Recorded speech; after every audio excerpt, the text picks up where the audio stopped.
Friends हमारे यहाँ पे देखिए एक बिल्ला है, मतलब ये मेल है।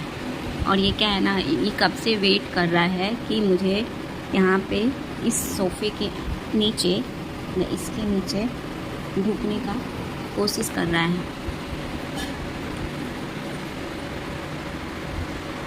ओए संपा, तो ये बिल्ला कब से आने के लिए छटपट कर रहा है, मतलब कि यहाँ इसके अंदर वो सोता है, ठीक है, सोफे के अंदर। और ये देखिए, ए संपा, क्या हुआ तुमको?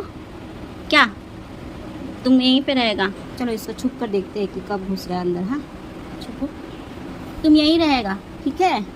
तो मैंने आप लोगों को जैसा बोला था ठीक वैसा ही हुआ। मैं थोड़ी देर के लिए निकल गई थी और देखिए कैसे यहाँ पे बैठा हुआ है, मतलब सो रहा है। देख लो। ऐ चंपा, चंपा, चंपा, आ चंपा, ऐ चंपा, ये नहीं निकलेगा। ऐ